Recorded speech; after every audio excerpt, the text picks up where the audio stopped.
komoditas andalan Indonesia, yaitu batu bara terus membara. Dalam kurang dari 1 tahun, harga batu bara acuan yang ditetapkan oleh Kementerian SDM sudah melonjak lebih dari 77%. Kemarin harga acuan di ICE Newcastle Australia bahkan hampir menyundul $180 Amerika Serikat per ton. Ini adalah rekor tertinggi selama beberapa tahun terakhir. Harga ini sudah melesat 122% dari harga akhir tahun 2020 di level $79,5 per ton.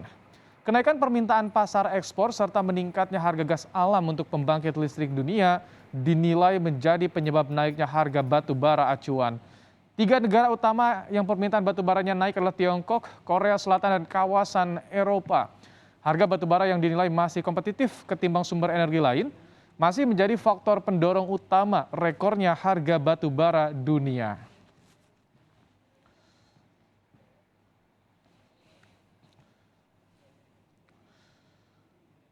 Kenaikan harga batu bara ini tentu membawa angin segar bagi emiten yang bergerak di sektor tambang. Namun bagaimana dengan nasib emiten yang menggunakan batu bara sebagai salah satu komponen bahan bakarnya? Kompas Bisnis sudah bersama dengan Praska Putrantio, analis senior Info Vesta Utama. Selamat pagi, Praska. Ya, selamat pagi. Baik, Mas Praska, jadi kenapa nih rekornya bisa setinggi ini berbulan-bulan terus rally nih? Ya, terkait dengan kenaikan harga batu bara yang cukup fantastis ya kalau saya rekap di sini sepanjang year to date 2021 aja ini sudah naik 117% ya, melebihi dari harga komoditas energi lain seperti minyak mentah yang masih sekitar 48% seperti itu, dan juga harga komoditas logam lainnya. Nah, secara katalis yang saya lihat memang di sini karena adanya terbatasnya faktor supply ya, di mana produksi batu bara dari Australia ini terhambat karena memang di sana faktor kenaikan kasus harian COVID-19 yang terjadi lockdown ya, sehingga produksi turun, dan juga di Amerika Serikat juga karena efek dari badai Ida. Sementara di saat yang bersamaan itu permintaan ini relatif cukup tinggi ya, terutama dari Tiongkok, Amerika, maksud saya Korea Selatan, dan juga dari Jepang ya, yang sama-sama mencatatkan kenaikan permintaan terhadap komoditas batu bara. Ditambah lagi juga kalau kita lihat ini perusahaan-perusahaan industri yang bergerak di bidang baja ya, tadi di India juga, Eropa, serta wacana stimulus infrastruktur ya di Amerika Serikat yang berpotensi memicu permintaan harga batu bara yang semakin semakin tinggi seperti itu, sehingga ekspektasi tersebut membuat harga batu bara kian melambung, dan terutama lagi kita mau masuk di kawasan belahan bumi utara ini musim dingin ya, sehingga permintaan untuk kebutuhan pembangkit listrik untuk penghangat ya ini bisa juga meningkatkan permintaan terhadap batu bara tersebut. Oh, Praska, tadi Anda singgung soal Tiongkok, Korea, Jepang, sejumlah negara Eropa juga masih menjadi negara permintaan batu bara tertinggi dunia. Apakah ini sebagai tanda juga ekonomi global sudah bergeliat?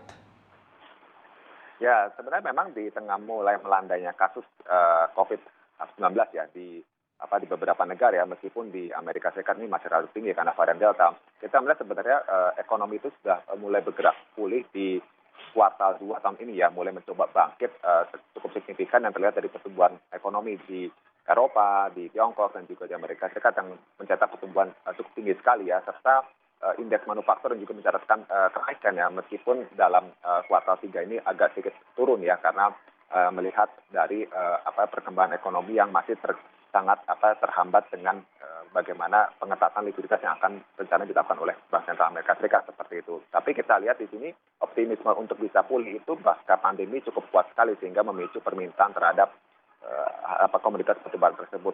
Dan itu juga terefleksi pada angka industrial production baik dari Tiongkok, Eropa yang sama-sama masih mencatatkan pertumbuhan positif dibandingkan periode sama tahun lalu.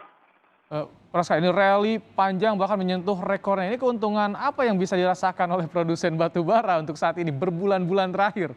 Ya, ya kalau saya lihat sebenarnya efek dari kenaikan harga batu bara ini tentu saja menaikkan harga jual rata-rata ya pada emiten batu bara seperti itu, terutama yang berbasis ekspor ya.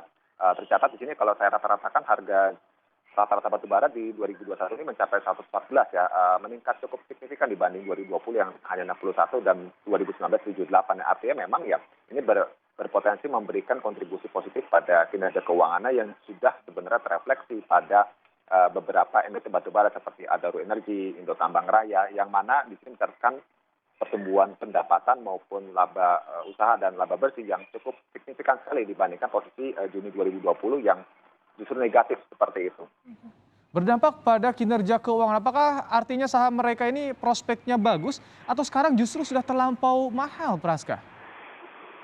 Ya, untuk beberapa saham menurut saya secara rally sudah direspon ya oleh investor seperti katakan Indo Tambang Raya. Namun masih ada beberapa saham-saham batubara yang masih menarik seperti katakan Adaro Energy dan juga mungkin kalau kita lihat yang terkait dengan komoditas batubara seperti katakan Indika Energy ya kan kemudian ada United Tractor yang kita lihat bisa dikatakan alat berat itu kan terkait juga dengan aktivitas produksi batubara juga seperti itu. Ini yang bisa dicermati oleh investor. Oke, itu untuk produsen. Nah, kalau untuk emiten lain yang justru bergantung pada batu bara sebagai bahan bakar, ini terutama kalau bicara margin, keuntungannya berdampak pada kinerja keuangan seperti apa? Ya, kalau saya lihat sini yang tergantung dengan batu bara biasanya ke emiten di sektor semen ya seperti itu karena memang batu bara menjadi bahan baku utama ya untuk dalam proses itu produksi itu. Nah, namun kalau saya lihat sini kan terus saja strategi dari emiten bisa menggunakan dari harga acuan kontrak yang disesuaikan sekian periode sekali, kemudian juga diversifikasi supplier batu bara dan kalau kita lihat di sini kan efek tentu saja ada ya meningkatkan margin biaya, tapi untuk jangka panjang seharusnya bisa lebih stabil dan secara pergerakan harga saham memang emiten-emiten sektor semen ini tampaknya agak tertekan ya dengan sentimen kenaikan dari harga batu bara tersebut.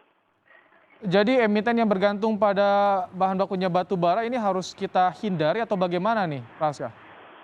Ya, untuk saat ini ada baiknya mungkin kita hindari dulu sampai kita mungkin masuk kembali ya pada level terendah dalam kalau saya lihat ini 3 bulan terakhir ya, itu yang saya anggap menjadi level support yang menarik untuk investor bisa kembali akumulasi karena fokusnya adalah kita melihatnya kepada pertumbuhan jangka panjang ya pada emiten-emiten di sektor semen tersebut.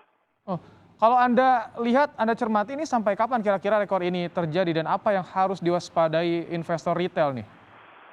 Baik, untuk rekor batubara ini tentu saja harus diwaspadai ya karena ini sudah sangat relief cukup luar biasa sekali ya, membuat juga harga batubara acuan ini naik ya dalam negeri itu sampai $150 dan kalau di pasar nasional kan sudah sampai 170 ya, $177 seperti itu dan memang beberapa katalis yang perlu diantisipasi dengan isu tapering, potensi penguatan dolar, tambah lagi juga dengan masalah potensi gagal bayar dari raja properti terbesar ya di Tiongkok ya, Evergrande ini bisa menjadi katalis negatif ya yang membuat orang lebih pada wait and see dan harga batubara bisa kembali terkoreksi karena sentimen jangka pendek. Tapi untuk di 2022 saya lihat memang tampaknya rally ini akan mulai terbatas dan berpotensi terkoreksi. Kenapa? Karena memang sudah direspon permintaan tersebut yang berpotensi meningkat di 2022 yaitu sudah direspon di 2021 ini dan juga efek dari permintaan industri itu dan supply-nya itu juga sudah mulai kembali meningkat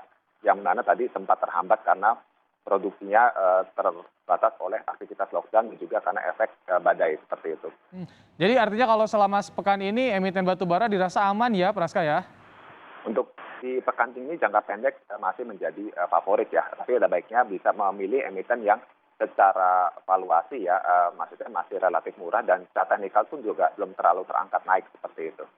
Baik, terima kasih Praska Putrantrio, analis senior Info Pesta Utama telah memberikan analisanya kepada Kompas Bisnis hari ini. Terima kasih Praska. Dan